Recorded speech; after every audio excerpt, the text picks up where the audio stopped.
So para makuha niyo yung center line nito, so ganun din. Tingin naman kayo dito sa gilid na to.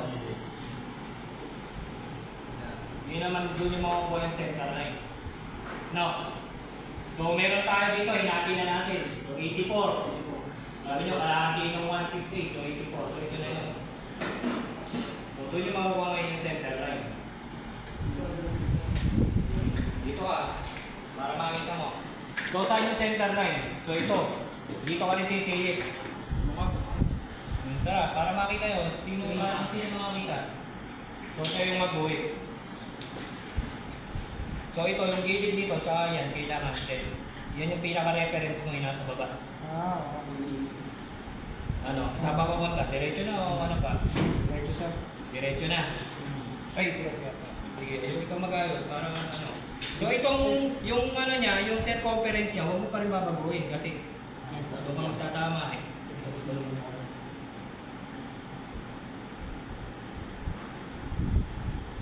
Yan. Yan na yun. So guhit. So yan na yung sa actual nyo. Ano na yung sir? Yan, itutog pa sa ano?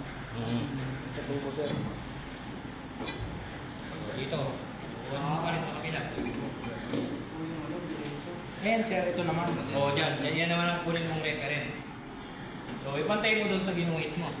Engineer na tayo na ito pagtapos. Tama ba? Teka. Kamay mo tayo. Diretso. Yan, konti pa eh. Kulang na ano, pag ganun. Ito. Yan. Parang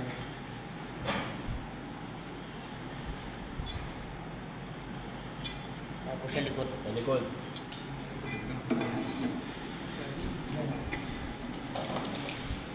Ayan sir. Ayan na lang, ito na lang yung O yan na yun. Susundin.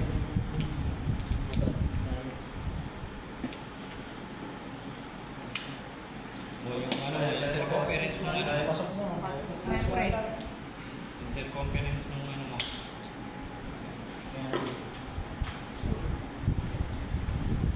Pwede mo siyang i-double check. Paano mo nalaman yung ano dyan sir? Yung north?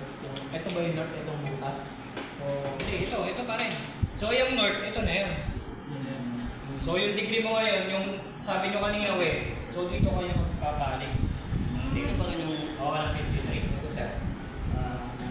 O, teka, tingnan nyo muna, double check nyo muna kung talagang yun yung kalahati. Check nyo lahat ito. tugma.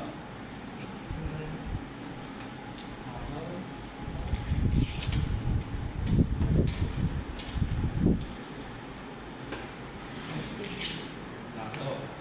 So, ibig sabihin, nahati sila lahat. No? Pek. So, kung halimbawa,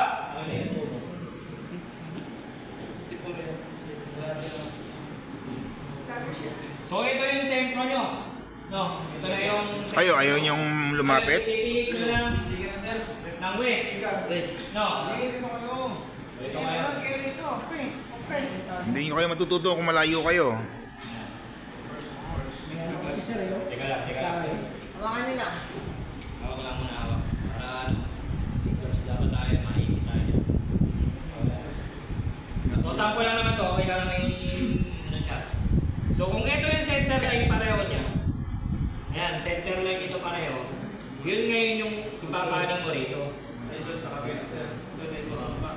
Yan yung rolling offset sinasabi. Dito siya.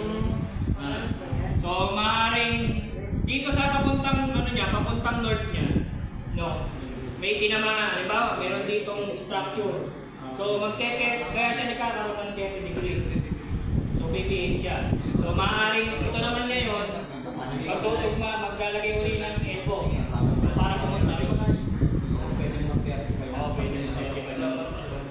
So may iniwasan lang siya kaya siya nag-rolling offset. No. Yun ang ano natin. So bakit may elbow sir? Pwede naman puro diretso lang pagka mag-ano sapay. No. So yung kaya nagkakaroon ng mga elbow o kaya lumiliit para dun sa pressure. Hindi siya diretso yung buga. So pagka yung buga niya kasi dire-diretso, so malakas yung pressure.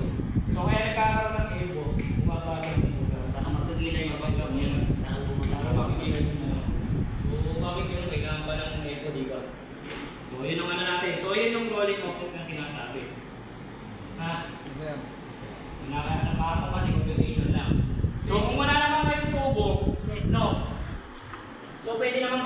layout dito. Diba? Ito.